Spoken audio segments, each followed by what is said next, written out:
is simple, but water is the font of life, especially if you're a fish. And we are working in a closed environment, right? So it's not like a stream where you have constant flow, constant turnover of nutrients. So you have accumulation of waste in your ecological system that you've set up. And that can be really toxic to fish. And that's one of the lessons that you can teach these kids in this program to help them understand how we impact our watersheds and how pollution can impact how these organisms are able to thrive and survive. So during the TIC program, a huge part of the learning opportunity that you have is to involve the kids in the water testing and maintaining the proper water conditions for the fish in the environment. So what you do with this is up to you, and some of it is age-based, right? So a third grader is going to have a really tough time understanding some basic chemistry, but a 6th or 7th grader is ready for some of these basic reactions. They can understand the nitrate cycle.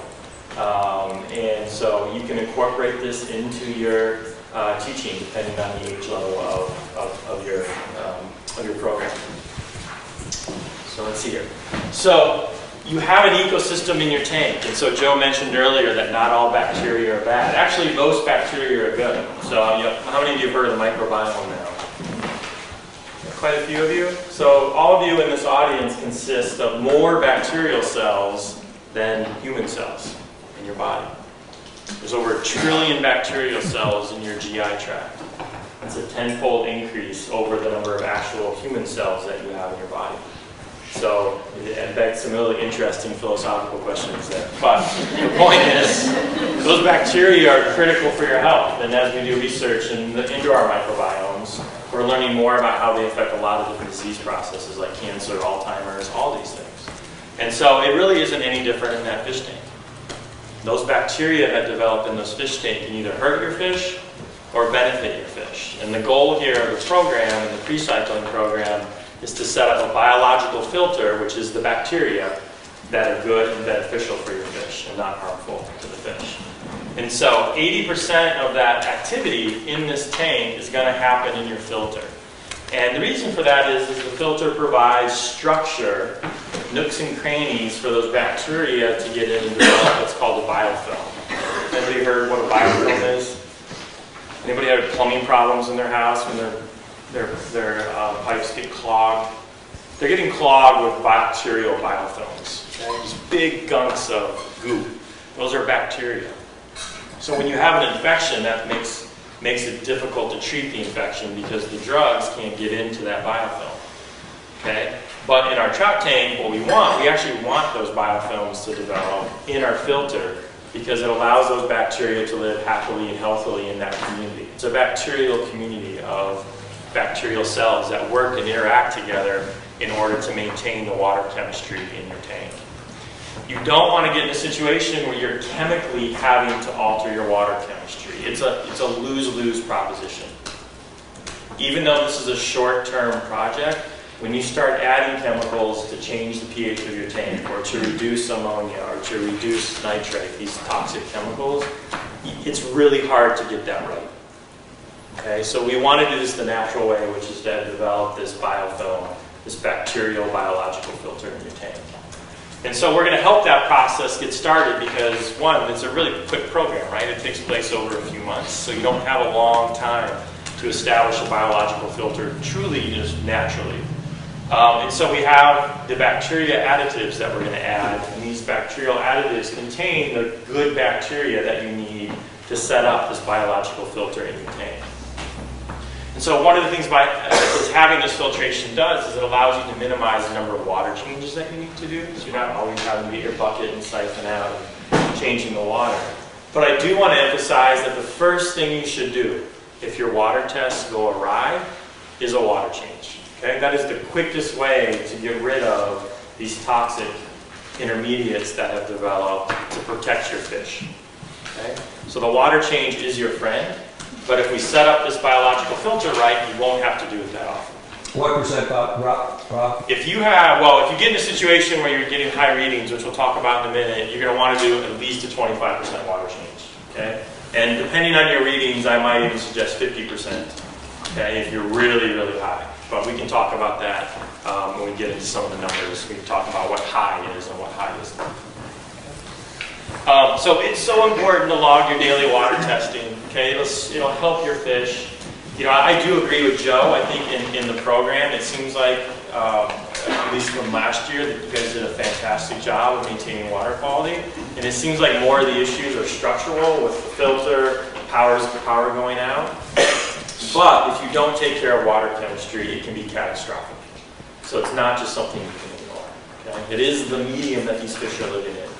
Okay? You need to keep it clean. One thing that we haven't really talked about much, I think in the program in general, is your source of water. So Vermont well water, every well's different, but Vermont well water in general is a fantastic water source for brook trout. It tends to be hard, it tends to be more alkaline. That's what brook trout like.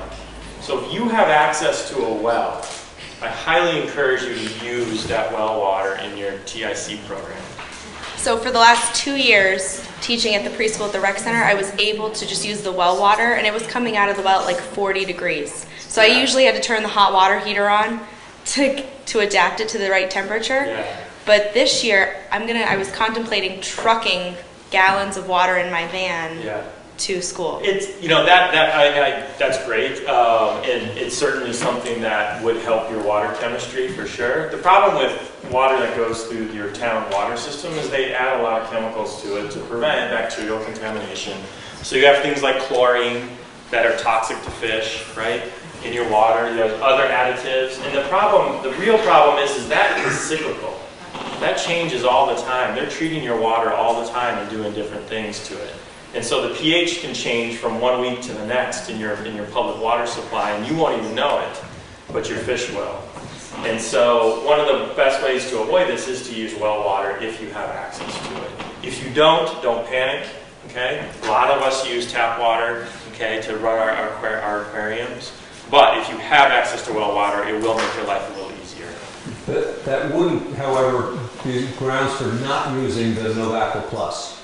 Oh, you always have to use that, yes, yeah. Because even with well water, could have copper, could have, a lot of things that wouldn't be good for you. So as some of you that are on wells probably know, it's important to have your well tested occasionally for these metals that can accumulate in wells. And so the Nova Aqua Plus helps eliminate things like copper and those toxic metals that can be toxic to the well.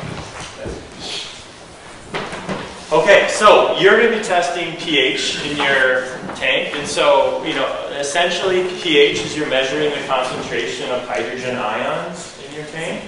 And so I think Jeremy already briefly alluded to this. Brook trout and most trout in general don't like acidic water, particularly their eggs. For some species of fish, they're really sensitive to water acidity or water pH for the development of their eggs. Northern pike in particular are really bad. Okay, which is one of the reasons why their range is very restricted. But brook trout are no exception to this. They really prefer a more alkaline environment to thrive in. And so we want to try and maintain in our program pHs that are around neutral, which is 7. Right? So the pH scale is from 0 to 14. 7 is a neutral pH. Okay? So you want to shoot for water that has a pH between 7 and 7.6, ideally. You can go up to 8, the fish will be fine. You can go down to 6, the fish are probably going to be fine. But if you start to get at the extremes there, you're going to start to have water quality issues. Okay? KH is a measure of essentially the carbonate that's in your water. This is really important because this is directly related to the ability to maintain a pH in your tank. Okay, so that's this reaction right here. So carbon dioxide is in the air all the time, and so this reaction is going on in your tank all the time.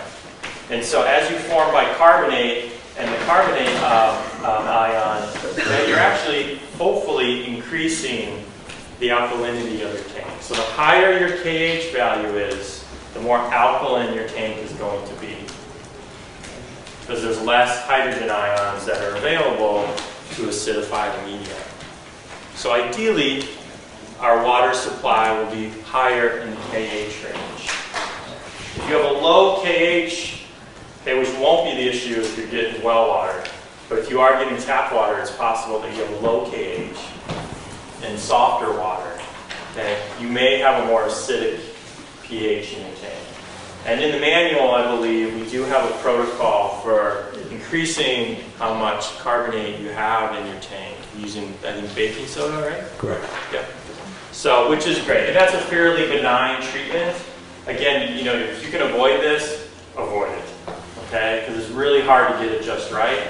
But if you have acidic water with low KH value, you're going to have to add the baking soda to your water to get that pH up for your eggs to develop properly. So I do that, and then my worry, can you ever do too much? Yes, you definitely can. You can get too alkaline, right? So at both extremes of the pH spectrum, you can get toxicity. So you want to be very careful. And so my advice there would be to add graded amounts of the baking soda and really, you know, add, measure pH, okay? And really just, you know, be very careful about adding amount of baking soda. Our goal is for you to have a KH of 150 or more before you get your eggs, and to maintain a KH of 100. And so it's perfect. And so what this actually does is this process right here, nitrification, is what's actually going to be going on in your tank with those bacteria. And if you look at this reaction, we're taking ammonia, and it's going to eventually be turned into nitrate. Okay? And so that releases 2 hydrogen ions, which acidifies your water. Okay? So to buffer that out, you want to have a high KH value in your tank if at all possible. Because this reaction is going to be going on all the time with those bacteria. Fish producing waste, as we'll talk about, bacteria converted, and nitrification starts to happen in your tank. So these two are directly related to the KH in your water. So how many of you had to add baking soda last year? 1, 2, 3. Okay, 3 schools, that's pretty good. So general hardness, you're also going to measure. The general hardness really is essentially the concentration of calcium and magnesium you have in your water. In general, the higher the GH value is, the harder your water is. You know, so in this particular one, the calcium and magnesium are fairly benign ions in your tank. It's good to keep an eye on this, but we're really mostly interested in the KH value. All right, so the big bad boys, the ones that you really got to pay close attention to now are ammonia, nitrite, and nitrate. Let's see if this goes right. Okay, so these are the molecules that your bacterial biological filter are going to produce in your tank. And essentially how this works, as a tank is new, so if you're starting at day 0 here, and you have nothing in your tank, you start to put some kind of biological material into the tank. Okay, whether initially, how we used to do this, it would actually be the fish eggs. Okay?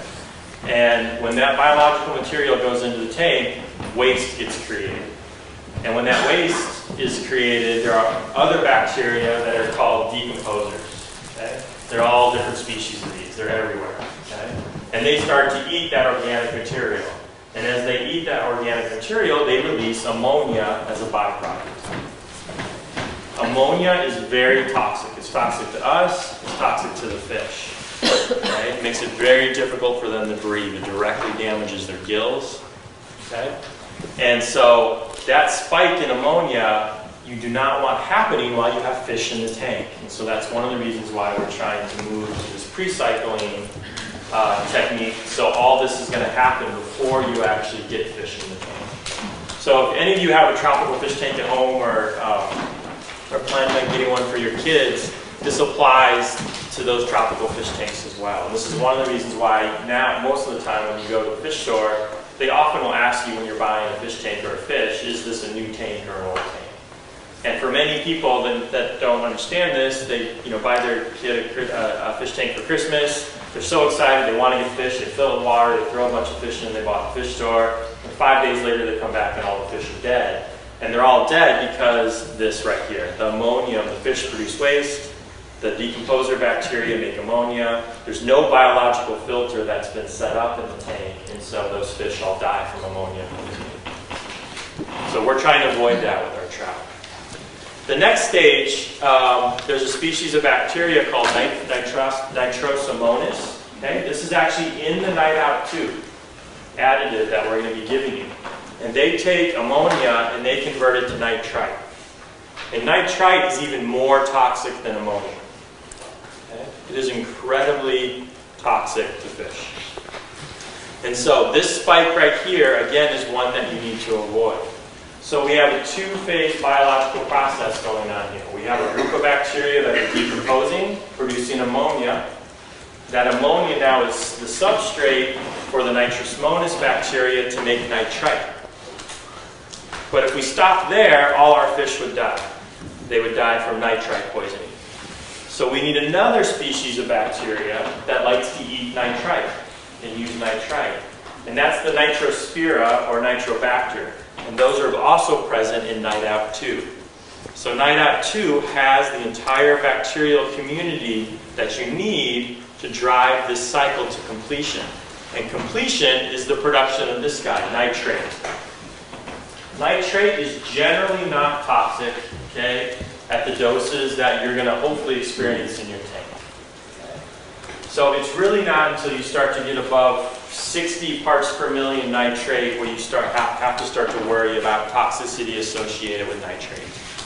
Your fish can tolerate quite a bit of nitrate in the tank.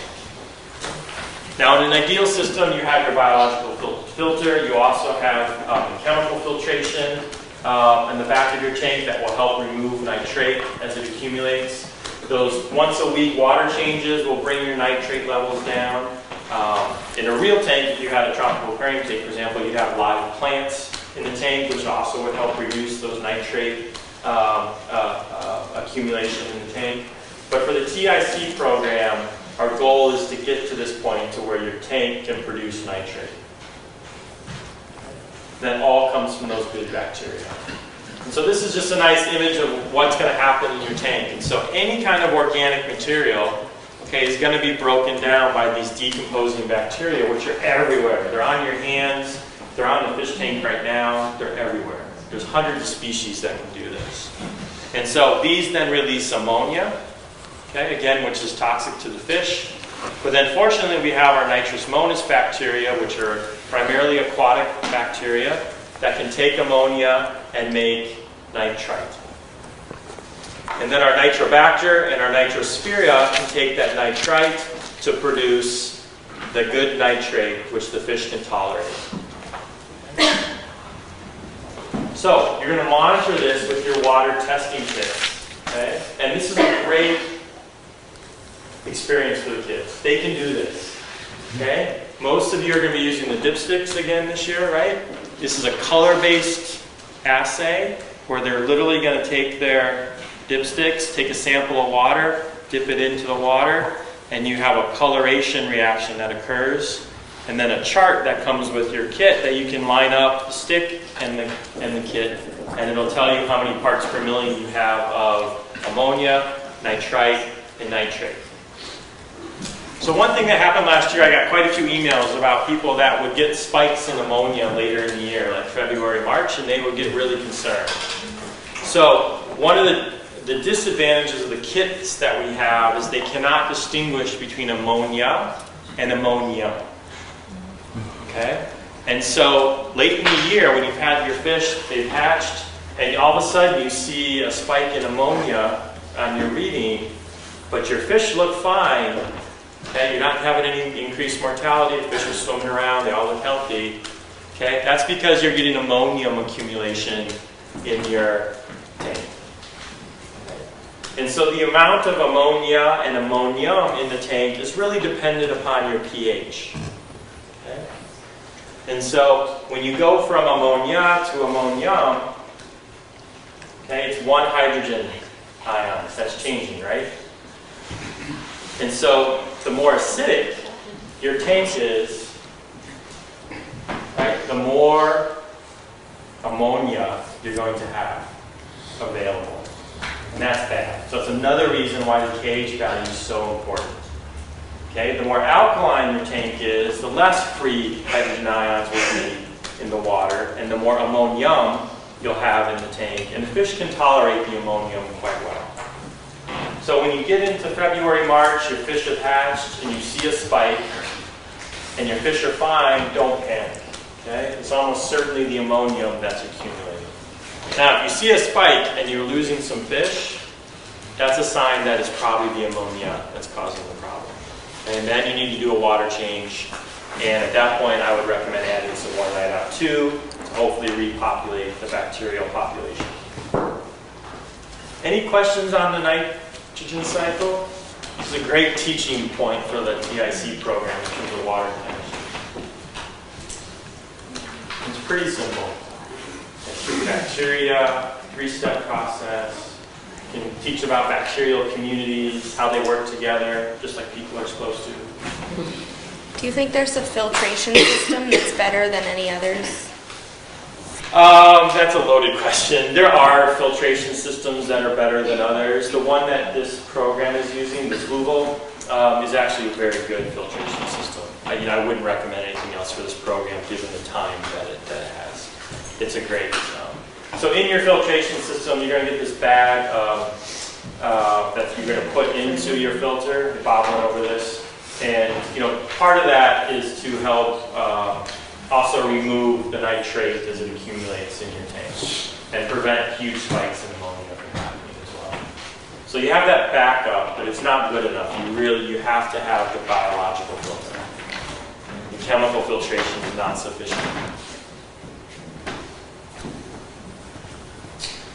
Okay, so we already went over this, and just the huge take home here is these guys are very toxic to your fish. All right, so any nitrite in your tank is a scary sign, and that is something that there's no gray area there. When you start to see a spike in nitrate over 1 to 2 parts per million, then something's wrong with your biological filter or your filtration.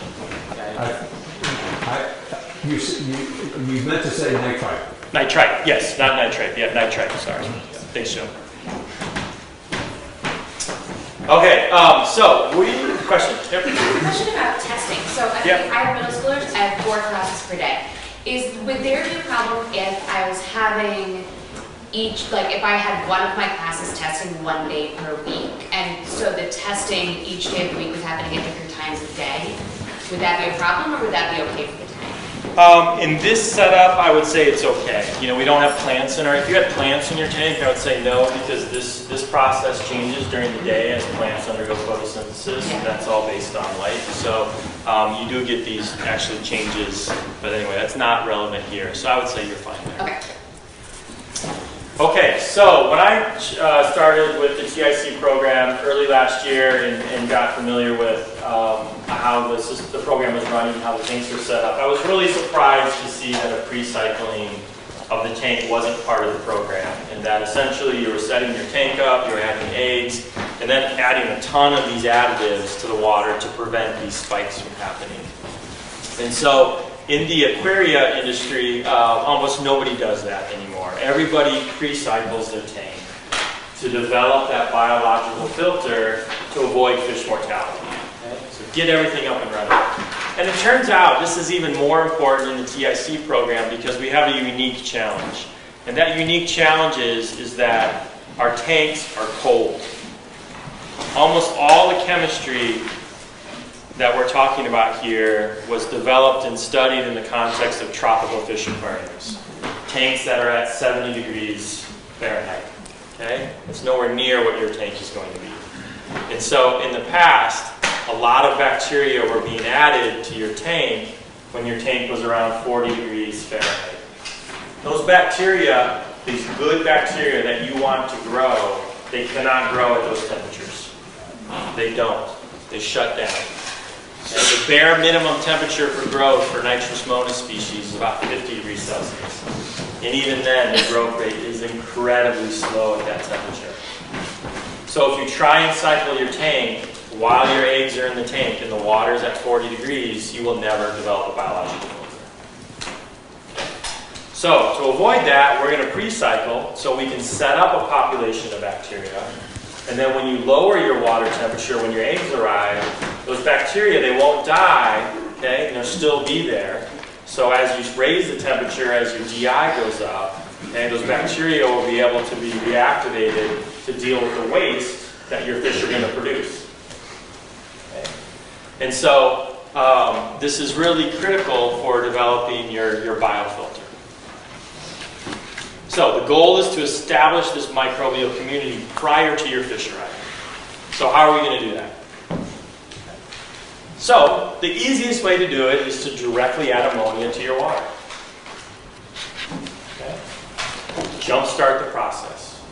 Okay. Don't add a biological. So if you go online, you'll see some people add a dead shrimp to their tank. Okay. One of the reasons we don't want to do that is because you don't know what other bad bacteria may come along with that shrimp. Okay. You also can't control how much ammonia that shrimp produces. Because if you produce too much ammonia, you'll kill those bacteria too. Remember, ammonia is toxic to the bacteria as well. So by adding a chemical source of ammonia to our tank, we can control how much ammonia we add, and we don't have to worry about any bad bacteria coming along for the ride that might kill your fish when they arrive in the tank. So then when you start this process, we're going to, even though these bacteria are found everywhere, okay, they're in the environment, if we did not add them to your tank would cycle eventually. It would just take a lot longer than if you add it directly from the 9.2. And so you're likely going to need multiple additions of ammonia to allow the tank to fully complete your cycle. And that's a key point here I want you to remember. It's not just going to be you're going to add ammonia on day one and you can walk away.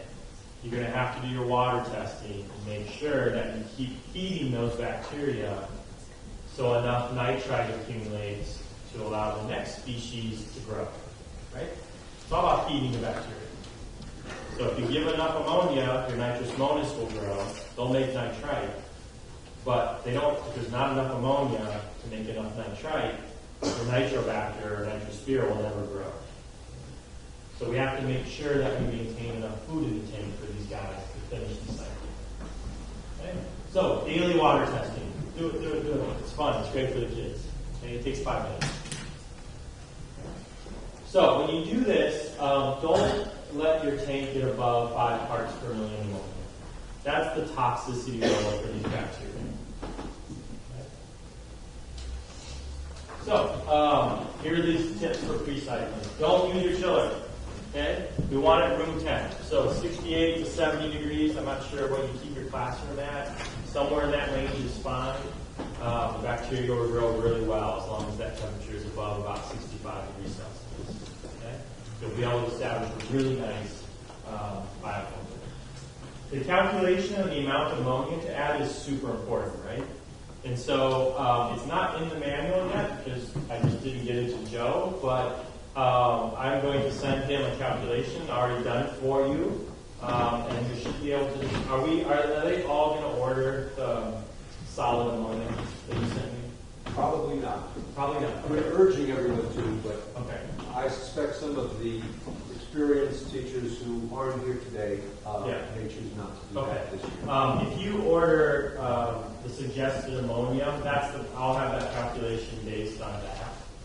It's super easy, and that'll be available to you. The other way you can do it is at your hardware store. You can go and buy pure ammonia. Now, if you decide to do that, make sure that you're buying pure ammonia and not some kind of cleaner that has a detergent in it. And the way you can tell is just shake the bottle. If you shake the bottle and you see bubbles, you have detergent in there, and that'll kill your fish. If you shake the bottle and nothing happens, then it's pure ammonia. Okay? And then I'll also send a calculation for that. Because you can't do that. So I'll make sure everybody has that information available to you. Okay, so you're going to have to monitor this during this process, which should take about 7 to 8 days. Okay? It goes pretty fast when you're kickstarting it with pure ammonia and adding the bacteria. Once you've gotten that nitrate accumulating in your tank, you got to keep feeding the bacteria all the time. Okay? So we're going to time this out to where your eggs are going to arrive right about the same time. You'll be finishing this. But there's probably going to be a break over Christmas break. And adding some fish food when you leave for Christmas break will be sufficient to maintain that biological filter. Okay, so this is the schedule. This is what's going to happen. This is in your manual. So on day 1, you're going to take your initial water readings to give you your pH, your KH, your GH, so you know where you're starting from. You're going to add the amount of ammonia that will send you the calculation score. The goal is to hit about 3 to 4 parts per million. Okay. Again, we don't want to hit 5. That'll kickstart this process when you add the NIDOC 2. Come back the next day, you should see the ammonia starting to go down, and you should start to see a little bit of nitrite. And so this is where this is going to be different for every tank. Okay? Depending on how much bacteria you added, how much natural bacteria you have in your tank, on your hands. And so if your ammonia and nitrate are gone, that means the food's gone. So you got to feed the bacteria again. Okay? And so you need to add more ammonia. And you'll add the same amount that you did on day 1. Do the same thing, record, same thing, record. And so by day 8, you should start to see some nitrate developing. And when you see nitrate, now you know you've got a biological filter, right? All 3 steps of the process are there. The bacteria are growing. You're getting complete removal of the ammonia and the nitrate from your tank. So when you get both ammonia and nitrate below 0.5 parts per million, and you see some nitrate, you're there, okay? And your tank is ready to go.